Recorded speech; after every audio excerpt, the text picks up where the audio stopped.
Sir আমরা শুরু করতে পারি এখন। Hello, good evening, colleagues from Dhaka, Bangladesh. Colleagues and friends who are listening us today, I think is a very important event that International Center for Climate Change and Development and Center for Climate Justice, Bangladesh organized this event. We would like to see the importance of local level financing for climate change and disaster management. Colleagues, last 30 years and maybe more than 30 years, particularly disaster risk reduction financing, we are trying to take the top-down approach. We last 30 years, more than that, we are engaged to design the global funding entities, funding mechanisms. But this is the time to understand the community needs, because we need the bottom-up approach to design the global funding mechanism. We need to take the bottom-up approach. We need to understand the needs of the vulnerable communities and how the needs are going to be met by the local level finance mechanisms, and how national and international financial mechanism can provide support local level to meet the needs of the vulnerable communities and ecosystems. With that said, we again welcome all of you who are listening us today. And first of all, I would like to request Advocate Momita to share some of the outputs from our current research project that was supported by AOSET and Care Bangladesh. So we do see as a panelist Mrityunjay Da from Care International, also Shamim Bhai from the AOSET. So with that said, Momita, over to you. Please briefly give us some ideas. What are the basic findings from your action research? Thank you. Momita, over to you.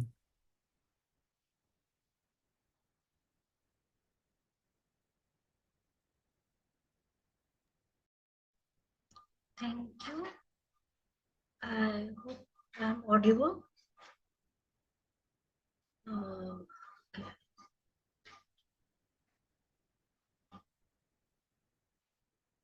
Is the presentation visible now? Yes, it's visible now. Yes, thank you. Thank you. So Momita, before that, can you make it a full slide, bigger slide? Okay. Full slide.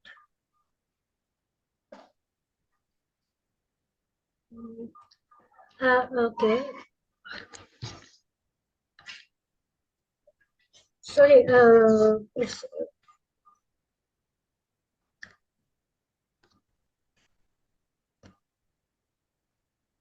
okay. I'm starting. First of all, I want to start with the introduction. My name is Moumita Dasgupta. I'm advocate, Supreme Court of Bangladesh, and I'm working with Center for Climate Justice Bangladesh as a research fellow. So,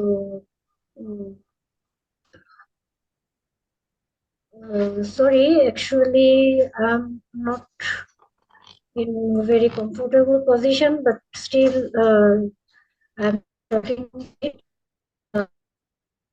issue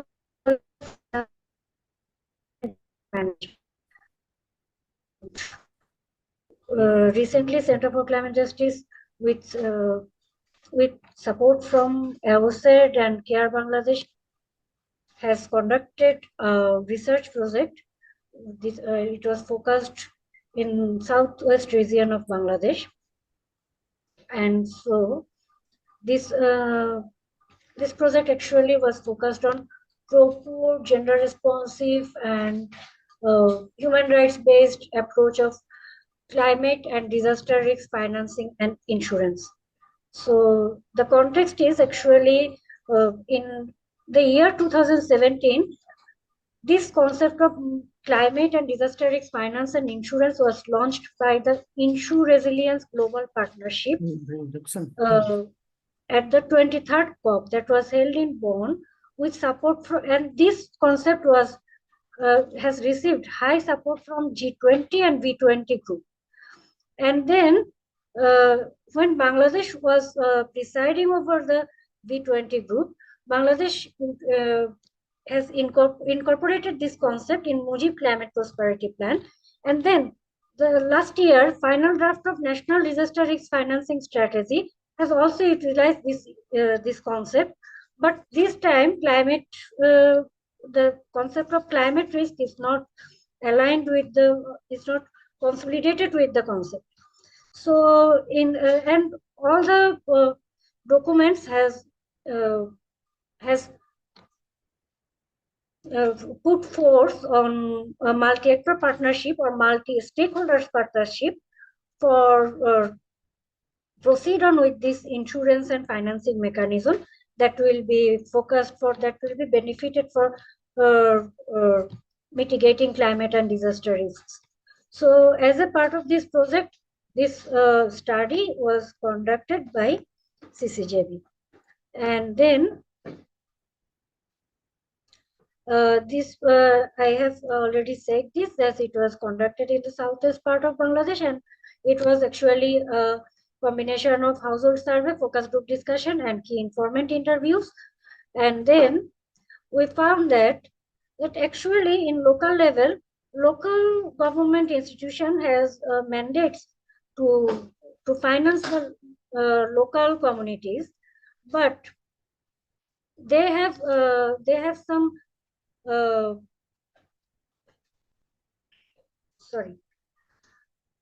they have some mechanisms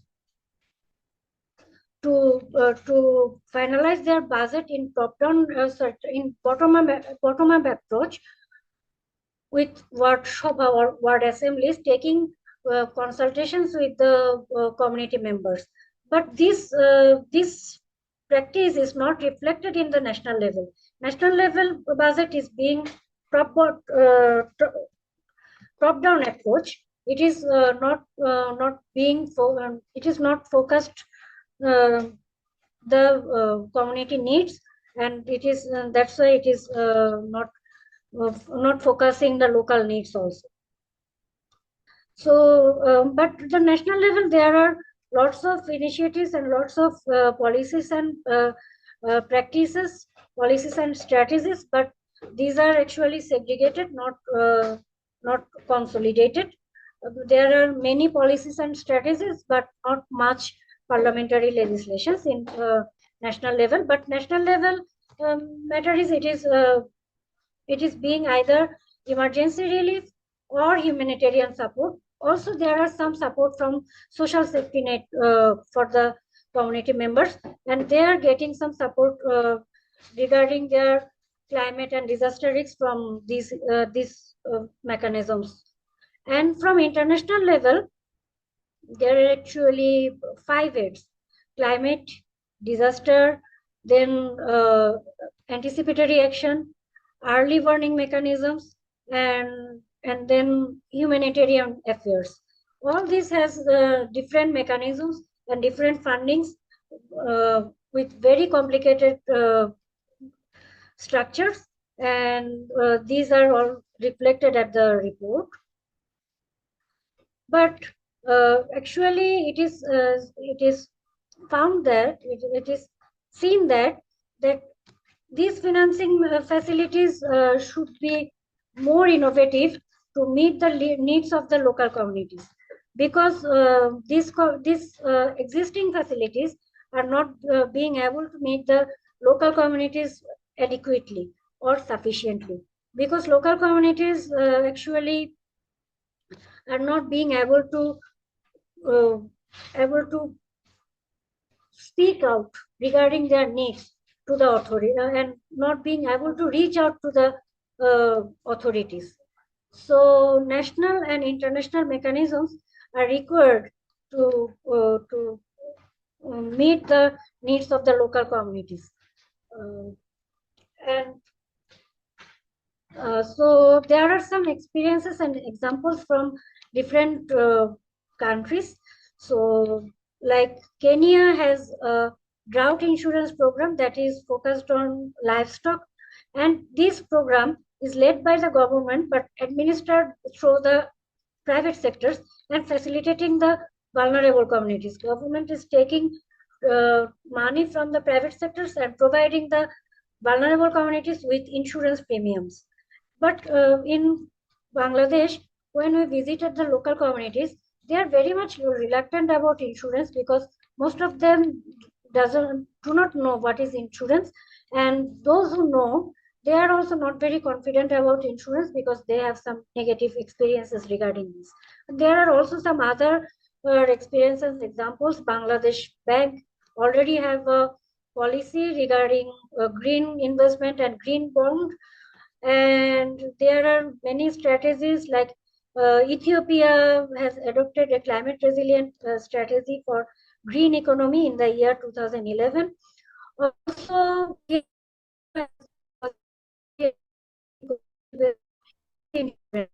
in local level. So in this context, we can go to the findings and recommendations that they are exploring the way for institutionalizing the practices of innovative sources of financing mechanisms.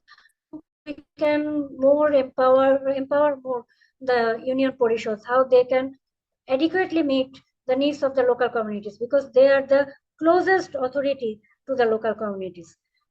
But also there are some issues regarding trust and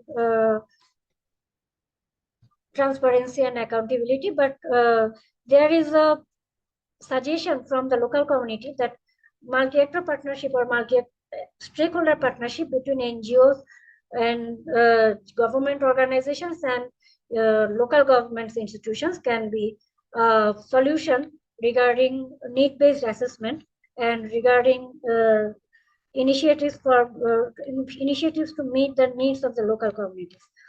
And then we have seen national mechanisms and international mechanisms. So national disaster risk financing strategy is still a final draft. It's not yet finalized. So the concept of climate risk financing should be integrated within this strategy. And it is necessary to review the mandate of the trust fund, Bangladesh Climate Change Trust Fund, to access the funds from multilateral and bilateral funding entities, including newly established fund for responding to the loss and damage. There is still another such entity, that is Santiago Network, that is providing support for the local, provides support for the local community, but both FRLD and Santiago Network not yet started delivering directly to the communities, and Bangladesh needs to create the mechanism how this support can be channelized directly to the local communities. And disaster management fund should be allocated through need-based assessment. And for union parishads, adequate manpower and financial resources should be allocated to the union parishads. There is a need for exploring the ways for institutionalizing the practices of innovative sources of finance like carbon tax or environmental tax. And from the Ethiopian experience, they found that there is a need for interministerial coordination regarding implementing these financial and insurance mechanisms.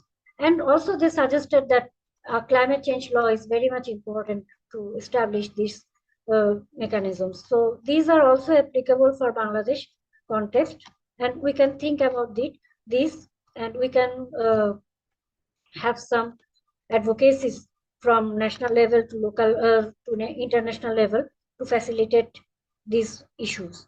And so appropriate instruments of climate and disaster risk finance and insurance are to be designed to take poor, gender responsive and human rights based approaches. It is still to be designed which can meet the needs of the local communities, and this design should be region focused. Like the coastal region design should not be implemented at the flood regions, or flood region designs should not be considered to be appropriate for the coastal regions or other regions. So there should be region-specific designs, and this should be still this is still to be reflected in further studies. So I'm actually not very much prepared. So sorry for my hesitations, and thank you. Looking forward for an effective mechanism in Bangladesh. Thank you. Thank you so much, Advocate Momita.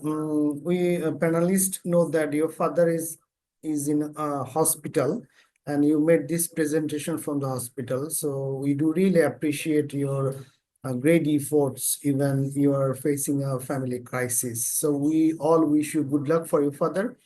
But thanks again to share some of really valuable findings from your field research. So, colleagues, it is really important, also difficult to assess the community needs. We know all at this moment, we are trying to utilize mostly the disaster risk reduction or disaster management policy regime to assess the community needs. But there is a need for an innovative and globally standard tools and methodologies to assess the needs of the communities. But at this moment, mostly we are engaged with the communities to consult with them, also to conduct household survey to assess the needs, but which is not adequate, I think, at this moment. We need to think about innovative and appropriate tools and methodologies. With that said, may I request Shamim Bhai, Executive Director of AOSET, to give us some overview how to assess the community needs comprehensively and how to communicate this need to the national policymakers, also international policymakers. Shamim Bhai, over to you. Thank you, Advocate Hafiz Khan, and thank you, Momita, for your good presentation, but very crucial personal time. I feel it an honor to you, a special honor to you for considering this discussion. Actually, as a grassroots people, as well as the development partner, I have some previous idea and challenges which need to address. Reality is that when we talk about the climate related vulnerabilities and disasters, shocks, stress, and needs for financial issues. Reality is that at this moment is not available adequate tools for risk identify, especially the grassroots level, because when budget allocated from the national level, sometimes their main attention will be development. We know about the development, there is a lot of jargon and definition also. So when we talk about the human rights, gender sensitivity, that could be more effective to set up a views. That's why I would like to address advise and question Advocate Hafiz Khan overview of this presentation.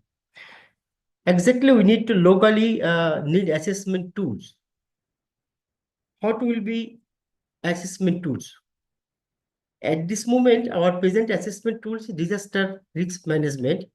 Every disaster of the event, local administration, especially union porishad and the local government, at the same time local administration is a UNO office. They also provide some format, and we everybody also use this format and some information. This is our grassroots tools at this moment, and that type of support only provided for disaster, big event, or any massacre or bloodshed whatsoever. But reality is that we need to preparedness issues.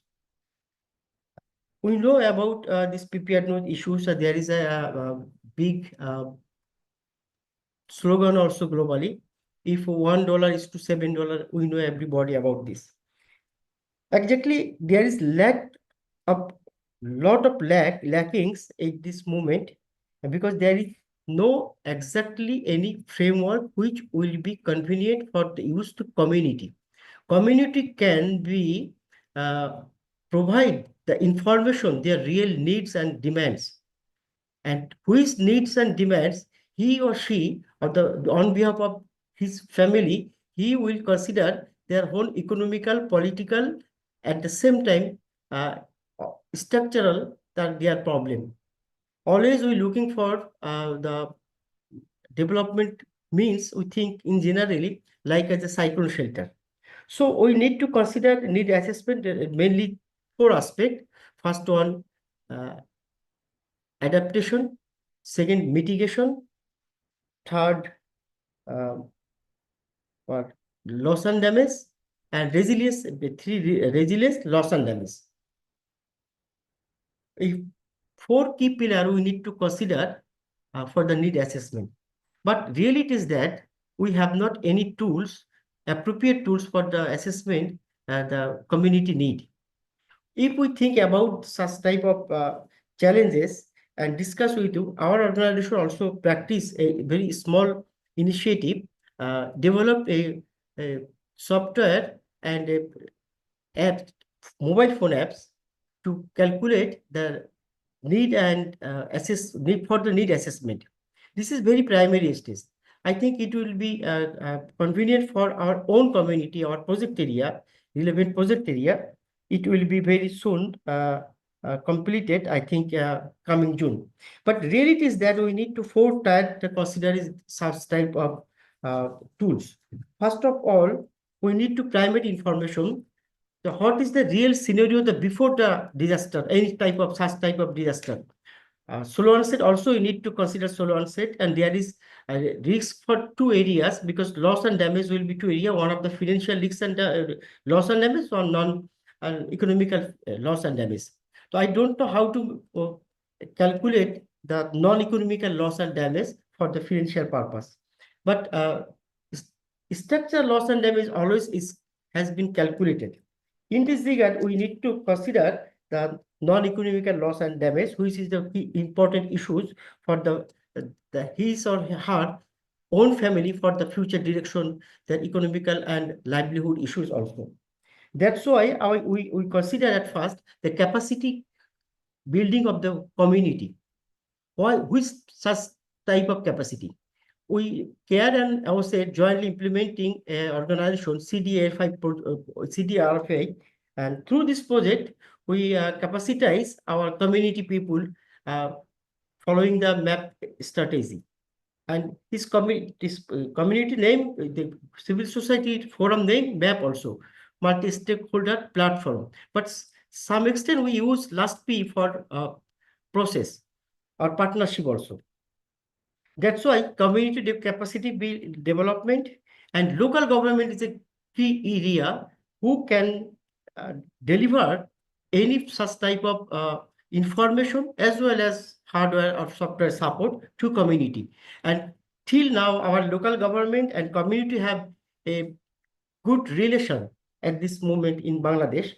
But very unfortunate at this moment, the local government is not available. I'm sorry to say, but I hope coming days it will be overcome this political situation. And besides, local government, if their all member will be capacitized and their own wing for the risk calculation and need assessment and regular monitoring their system, that could be helpful for next time to develop which will be a part of the tools for the develop the whole framework. So our national level, at the same time, we need to address our national policy and guidelines also, because there is a lot of policy and guidelines existing. There is approaches they are existing, and through the UNFCCC process, there is some money is globally is available as per commitment. I'm not sure what the reality. Besides, some UNFCCC process, there is few money also available, and such type of, like as I was saying, care, such type lot of Bangladeshi NGOs, other NGOs, they also getting money from there for try to develop a framework. But finally, till now, I have not knowledge or information about this framework for the local level. That's why local level need assessment framework is unavailable at this moment. We need to consider for 4 key pillars. Earlier, I talked also about this for the develop a framework. Through this framework, local government will be authority to monitor and calculate the data for preserve, and they will share this data with the administrative sector, like as Upajela Porishad, at the same time Union TUNO office. And TUNO office is one of the key tier for our administrative process. So we need to involve both sides, Upajela Porishad as well as the Upajela administration or sub-district administration as well as. Through this process, it could be possible to address the national policy, and national policy, if provide the grassroots to bottom-up approach, if provide, then it could be a helpful for the near future to need assessment. Without need assessment and evidence also, because sometimes we have some another tools for need assessment, but till now we know about this. We have not enough evidence about our loss and damage. That's why globally, lot of discussions are I have not granted or permitted as a loss and damage. That's why I would like to share again another information. Community people with link the local government will be linked for another 2 wings. One of the wings local administration, it's a Upajala administration, at the same time Upajala Porishad, which are the local government, another body. And both will be communicate with the district level. There is some Paura Sabha or municipality as well as the city corporation or district board or Jela Porishad also, and district commissioner also. Through this process could be a network, and this network will be a common database which will be accessed for everyone, and responsible person. Everyone means, I think, some responsible person like as civil society member, academia, they have some access and they can contribute their comments and some information put there that could be helpful. But it will be a participatory process from grassroots level to national level. This is a very draft idea. We also try to work to contribute in the government loss and damage framework for this idea, but I'm not sure what's the at this position this loss and damage framework. I come to the point that Hafiz Khan. Besides, we need another issues for our mitigation issues. How to mitigation issue is important for Bangladesh. Before this short discussion, I would like to say we need to rethink our adaptation strategy. Most of the case, before that, this is my experience for the local as a local development activist. We saw maladaptation. Like as we occupied a agro land, 1 acre or 2.5 acre agro land, and construct the cyclone shelter. End of the day, we destroy our local ecosystem. So we need to consider again such type of adaptation. And another adaptation is reverse osmosis. It's a very important issue, sir, for the water desalination technology, very popular technology and very effective technology also. But in our area, coastal region, if we use the groundwater again, then it will be more harmful for the agriculture as well as human and animal health also. Because through this technology, if we purify 1000 liter saline water, then final product will be 400 liter drinking water, and more saline will induce in the rest of the water, dirty water, and then water will submerge in the surface area. So this is the maladaptation. So we need to consider maladaptation if we commit. Although we also committed is our national NDC. Through the NDC, we reduce the our gases. At the same time, our country level as per country commitment, we reduce our um, other issues also. So we need to consider such type of adaptation, and resilience issue is a very important issue. Question is that how many degree like as last year or 24, that was the heat wave in our area, whole country also. In Khulna, that time Khulna was, and coastal region also was, that was 42 degrees Celsius, but feeling was 52 degree. This is quite impossible to resilient for myself as well as the local community people, because our house building is very different. Our cloth, our previous practice, our lifestyle genetically is very different. That's why we need to consider such type of disaster. Again, what will be next? So this is another issues for the need assessment. So we need to need assessment. I would like to end my discuss again. We need to, for the local level, we need to consider adaptation, mitigation, loss and damage, as well as resilience issues also.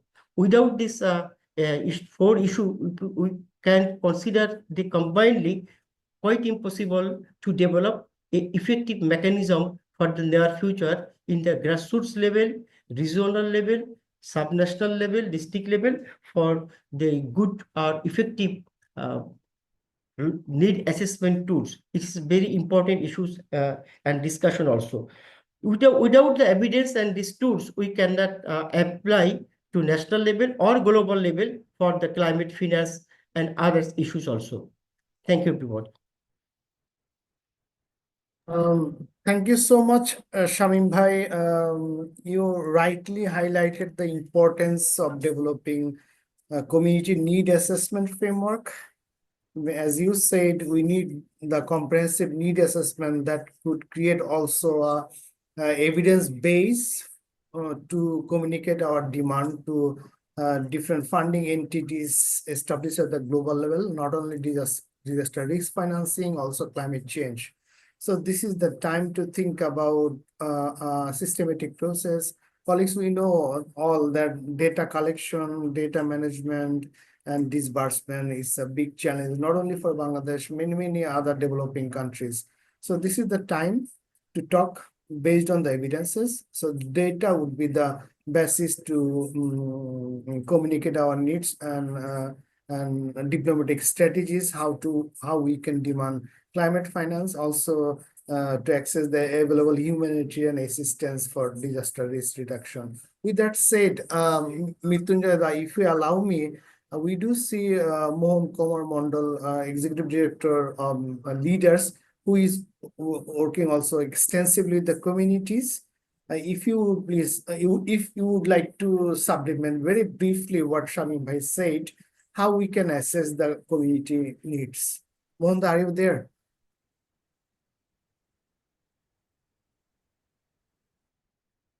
Mohanda, are you there?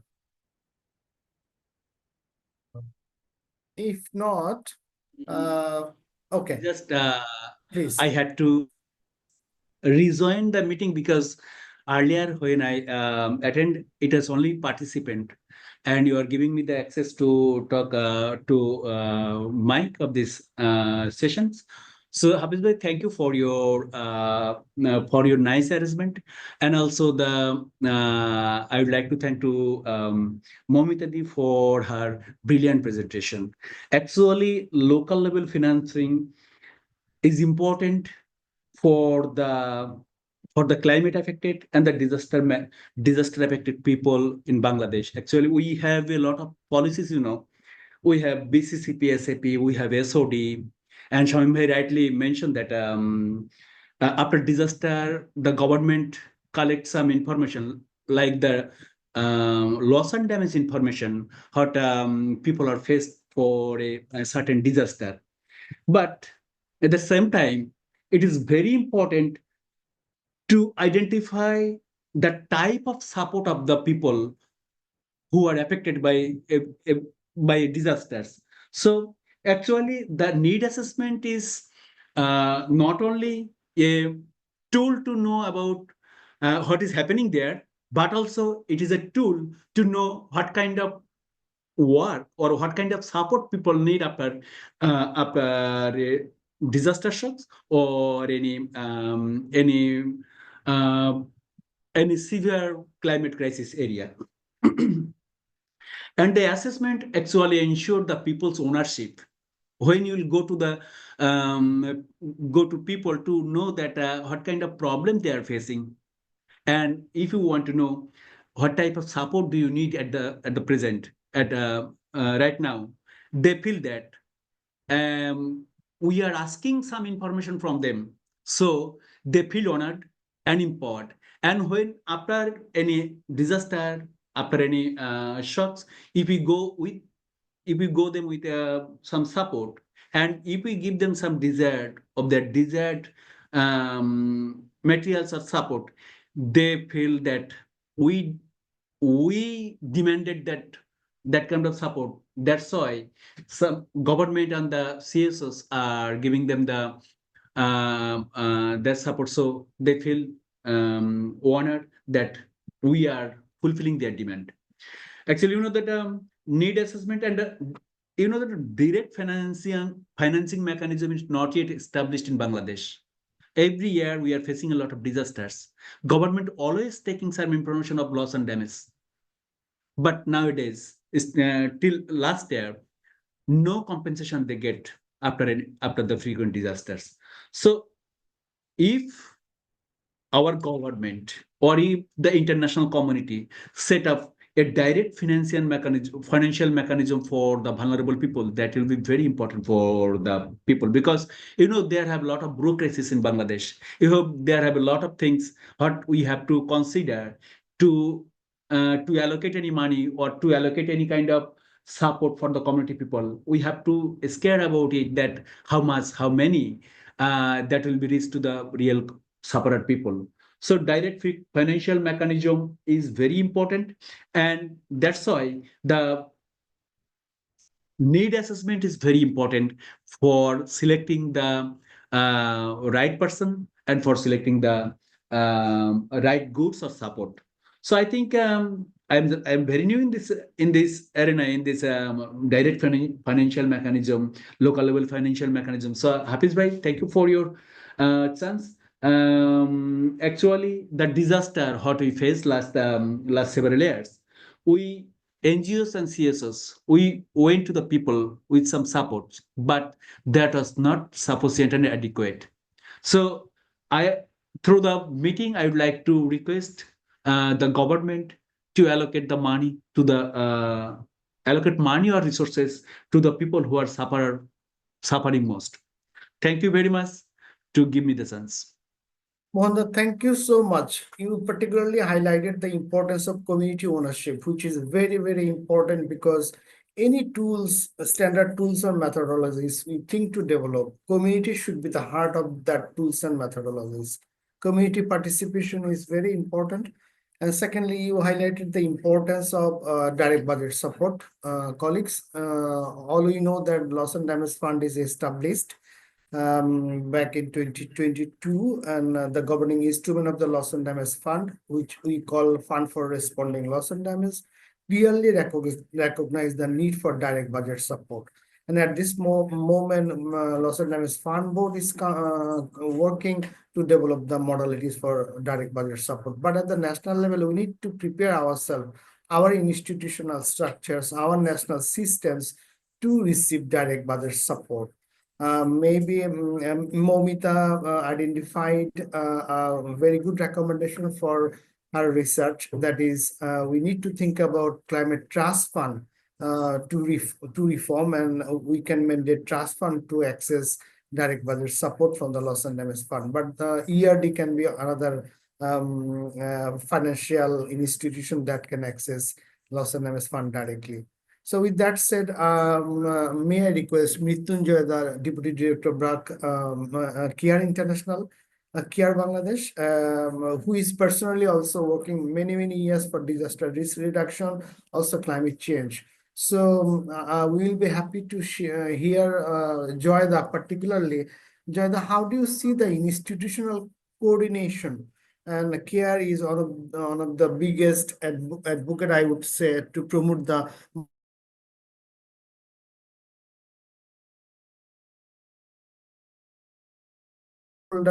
coordination, also the available financial mechanism at this moment at the national level. Joyda, over to you. Thank you, Hafiz Bhai, Mohanda, Shamim Bhai. Yes. So, Hafiz Bhai, I will start from the global level. I mean, the biggest thing we oftentimes talk about is the fund for responding to loss and damage that has been established in 2022, as you said. So, as it sounds, it has been established. Momita said that it has been established, but it has not really been functioning the way that would have been beneficial to the people.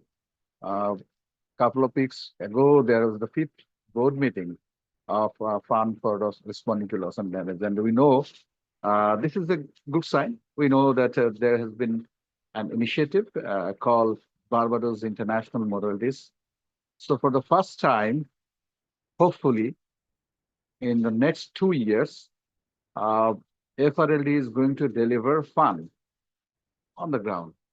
They're saying that they're likely to deliver like 250 million, and each intervention could be I think they said that it's 5 to 20 million US dollar. However, and they also said there will be call for application. I'm sure you know you have more information with you as a global advocate, Hafiz Bhai. However, but from civil society perspective, here our partners have said, and also in the leaders Mohan, I'm sure that we would be interested. What will be the call looking for? What will be the criteria of awarding this funding? What role civil society can play in the selection and in delivering those interventions? So yes, this is probably the most concrete steps we have seen from loss and damage fund at the global level,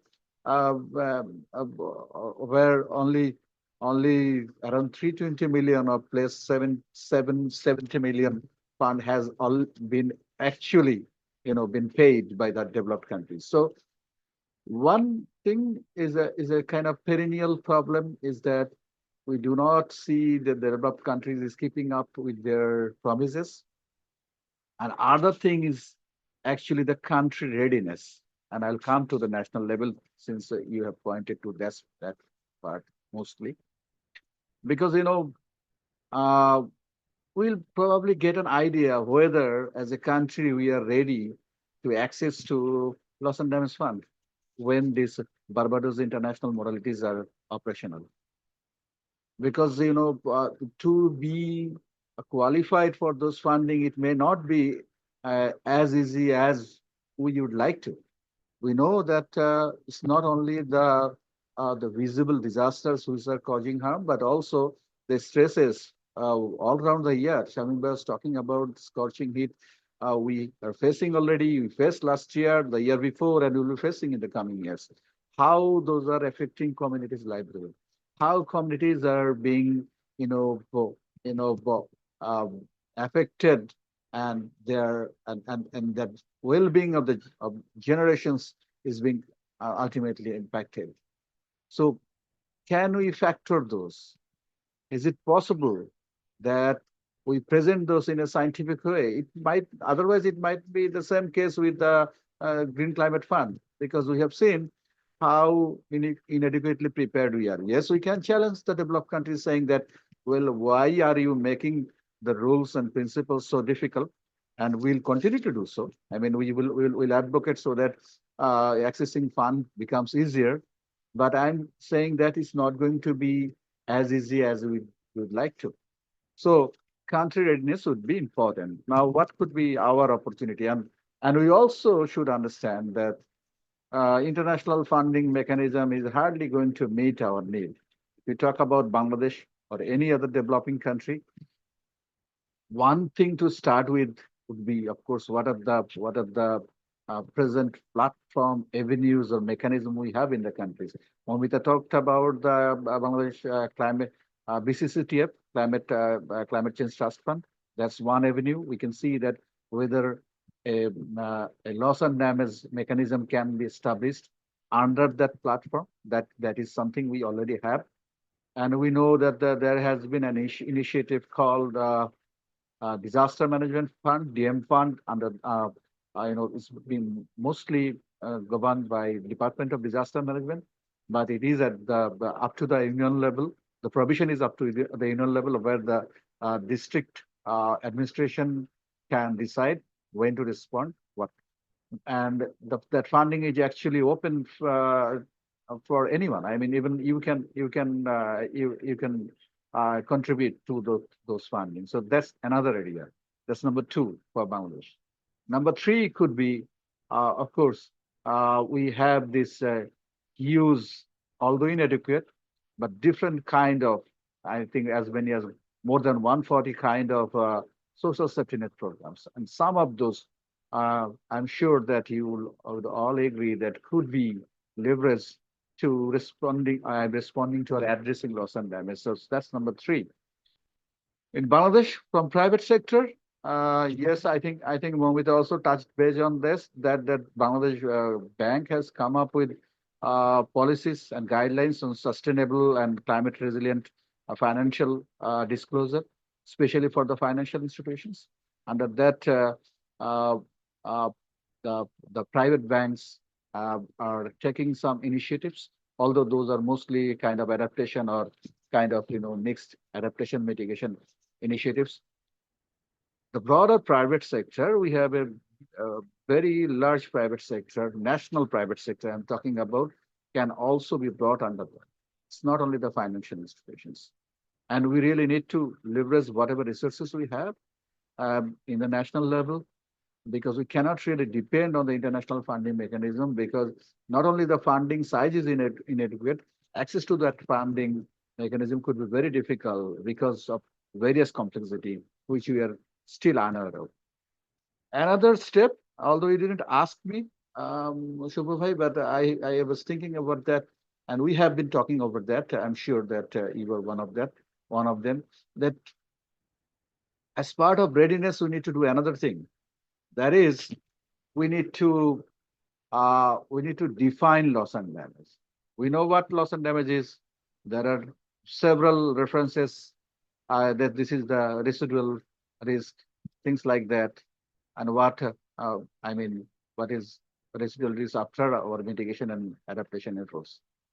But there is no global definition. So as a country, we need to define that, and we need to bring it in our document. This could be in our national adaptation plan. This could be in our NDC, especially. NDC is I think is the most suitable opportunity, because we are revising NDC. The NDC 3, we can define loss and damage and bring in different similar scenarios of global as well as national temperaturized scenarios, where what kind of loss and damage we are projecting. And that way we can connect to science, because that would be a reference point, whether we like it or not. So in terms of readiness, these are the 4 or 5 areas I see, from the global to the national level. One thing I think I dropped another initiative at the global level, which has also reached Bangladesh, is Global Shield. And we know that Global Shield has three broad vehicles, financial vehicles. One is, of course, insurance, and we understand that insurance could be tricky in Bangladesh, and that the kind of frequency of disasters we face in Bangladesh, it might not be viable for the regular kind of disasters. But for the bigger events, catastrophic events, still there is a possibility, and there are different kind of instruments, bonds, mechanism globally, especially in Africa and the uh, Eastern Pacific countries. We can take models of that, and we should have some of those in place for the catastrophic ones. We can still look for some index-based insurance mechanism. Still, there is a chance we may not like that. We all, as civil society, we would always look for grants ideas. Let me assure you, but to be practical, to be realistic, we need to also explore other instruments. Another global shield instrument is actually loan. That's governed by World Bank. The World Bank is also, of course, governing the loss and damage fund. That would be loan. Third one is the CBF B20 multi-donor trust fund. That is the grant mechanism and a mechanism, and I'm sure that all of us would be advocating for so that as much as fund being channeled through that mechanism. And before I finish, I share one information for the audience. It's not a big audience today, but probably you know that CARE has piloted the first of its kind loss and damage project in the world in Kenya, Malawi, and Bangladesh in 2023. And the fund came from B20 country group, of course. And there was a back donor, of course, which is called Aroha. And when we, submitted the proposal, we proved that even the Amphan affected people, which was back in 2020, they are either not supported at all or inadequately supported. So another thing will be very important is apart from attribution, evidence generation would be another thing for our readiness. So there are so many angles to this. I mean, this is again becoming very complex, unlike what we wanted, and it will be complex. But if we prepare ourselves as a country, as a civil society group, and if we join our hands, I'm sure that we're going to do much better in terms of accessing funds, especially for the people who are most affected. And we can also ensure role of the local civil society. I'm talking about local civil society, not only the INGOs. Thank you. Thank you, Shulman. Excellent. Excellent points you highlighted, Joyada. Particularly, you talked about the necessity of define the loss and damage. That is at the global level really is critical, but at the national level, colleagues, we know that government is trying to develop a national loss and damage framework. That framework can develop a working definition. So that can be a bottom-up approach. These sort of working definitions can influence to agree a global definition of loss and damage. Second, you again and again highlighted the importance of national level preparedness.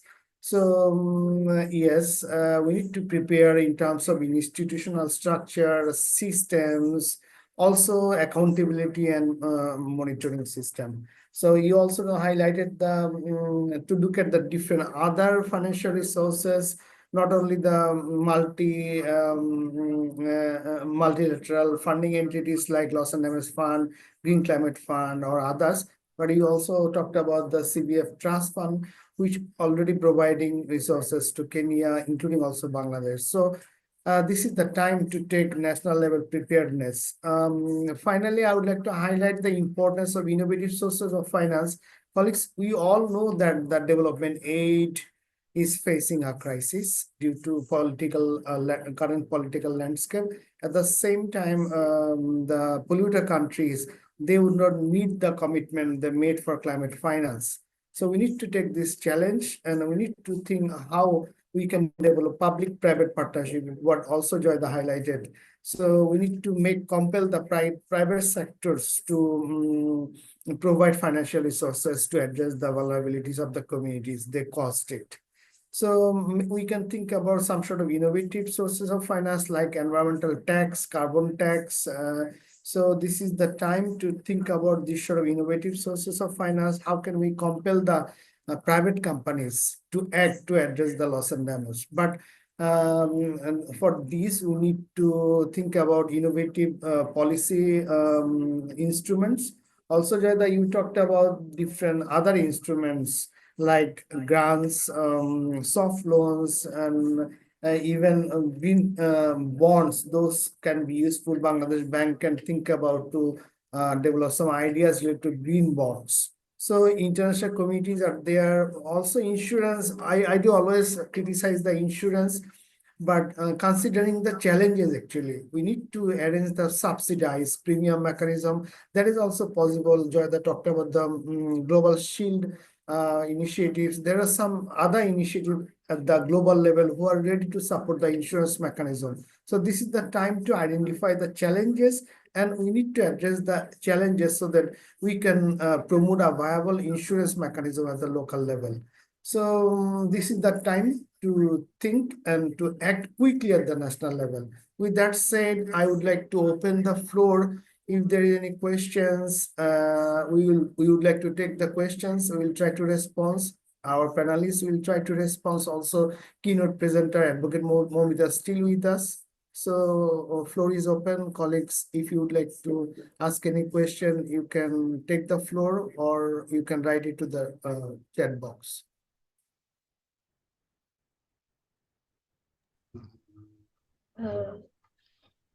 So actually, I have not listened clearly. You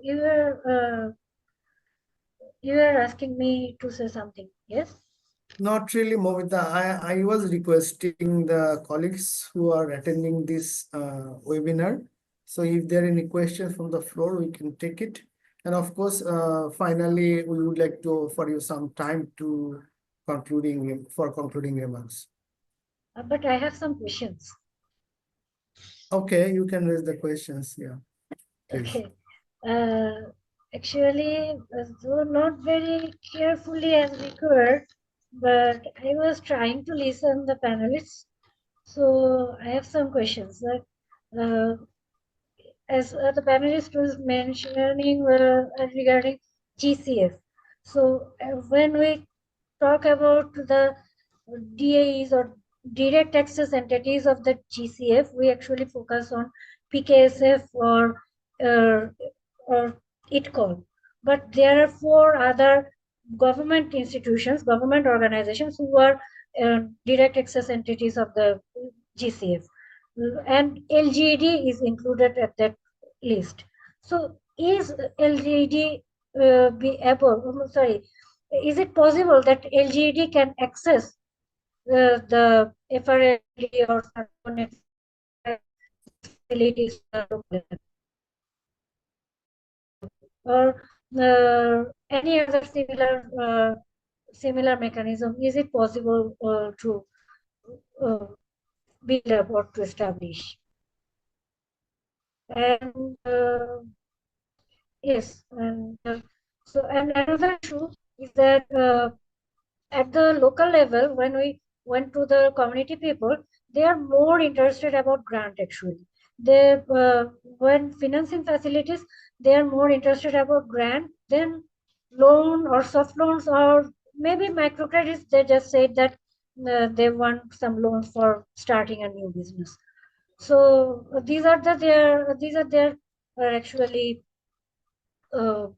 demands. So how can we meet the demands? And as the last panelist, Mrityunjay Dada, you have said about the disaster management fund. Yes, it's there. Is there any possibility to channelize it to the union level also? How can union disaster management committees access to these funds? Because when the disaster is happening or when the disaster is approaching, they are the most closest authority to the local people. So if you can enlighten me, I thought about some other questions. I forgot, but I'll reach you personally later for sure. Thank you. Thank you, Momita. I think on behalf of the floor, you raised very, very big questions. I know, Mrityunjay, you need to leave very soon. So may I request you to talk first, then other panelists can come in. Joyda, over to you. Thank you, Momita ji. Thank you. I mean, Momita, the issue with GCF is not only, it's not per se the number of DAEs the country has. It's basically the attribution, the process, and you have to, I mean, and the requirements, and also their funding, the mechanism.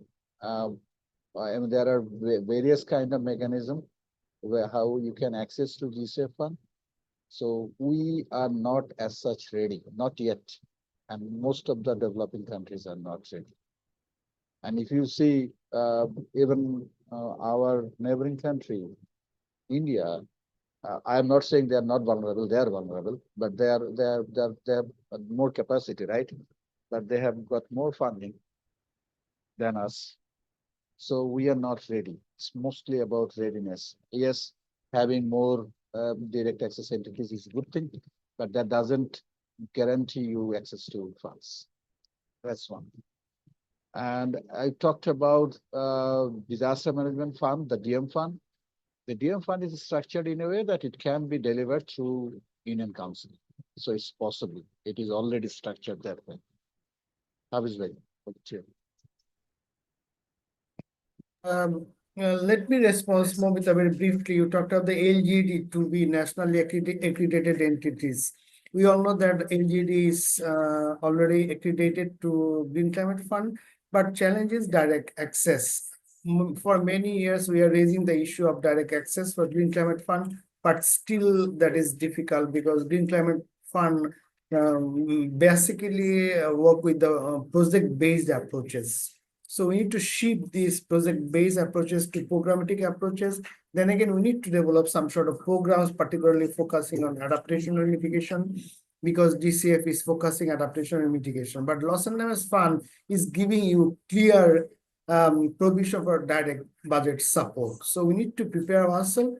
We can designate LGD as national implementing authority, not as a accredited entity, because we need trust fund or ERD who can be the accredited entity to access the fund, but LGD of course can be the implementing authority for loss and damage, maybe also adaptation. We can think about it. What Joyda is telling again and again, national preparedness, that's very important. Shamim bhai, would you like to compliment few words what Joyda and I was trying to say? Shamim bhai? Very short time. Actually, there is a lot of fund in the globe. Within that UNFCCC, there is at least 6 funds at this moment. And Hafiz Khan, you are one of the executive committee member, FRLD fund. This is very recently. But really it is that globally lot of commitments, lot of policy, lot of funds, but this is not accessible for like such type of like as Bangladesh. Momita raised this question about the LGD. We have the direct access, but why? There is a lot of problem in their whole structure. That's why we talk about the earlier, we need to consider the grassroots vulnerability in the views of the humanitarian eyes. Without humanitarian eyes, if you have a business eyes, that could be, I don't know what would be then, because we need to consider again the key problem for our greenhouse gases emission rate. So we need to consider these approaches, how to get like as Bangladesh and such type of other country and their government entities can be easily access or produce their proposal with the evidence to funding. So funding source globally is the problem. That's why it's a country level, divisional level, grassroots level, the whole channel are affected due to the policy gap and strong policy. But there is fund, but there is no policy is very difficult. I don't know what happened. The loss and damage fund, their modality and morality. I have no idea about this. Of course, I will become gain some information knowledge from the Hafiz Bhai for the personal discussion is coming this. But really, it is that we are the dark area. Whole climate policy and politics, when they raise the community issues, their demand, they create a lot of hegemony. Like as this year, just example and my last word maybe, but for today's discussion, day by day, civil society access has been reduced to participate in the COP at the same time SB. In this year in Bangladesh, all accredited organizations, they have getting only one badge. This is the reality. We have not any access to sit, to take rest, sit and communicate each other during the COP in the COP venue. In this regard, I need to consider this advocate. We need to, lot of commitment is there, but they have not fulfilled their commitment. Not only financial issue, this also issue of the key question, the climate, carbon, reduce their carbon emissions. Before the our target that was the historically background was 13.7 degree was the pre-industrial movement. We have committed that we will add plus 1.5 degree, but reality was what is this? In the last our report, IPCC report, 6 reports said that till now we are increasing 1.09 degrees Celsius, but really it is that European-based climate center published that now we are emission rate is near 2 or 2 plus something. So in this regard, we talk about the climate finance and their need assessment and the framework. But problem is there, we no need any framework, any something. If greenhouse gases will be reduced, we did their previous commitment of the global leader. So key issue is there, lot of gray area for us at this moment. So this is very difficult to talk about the climate finance and their insurance also. Because behind the scene, they coming finally their loan and grant is a very small amount and loan is biggest amount. With the loan, they produce their own technology, knowledge, information, and others lot of things. So it's become a big business. So how do we overcome such type of barrier, considering the human rights, considering the gender sensitivity, considering the vulnerability, considering humanity?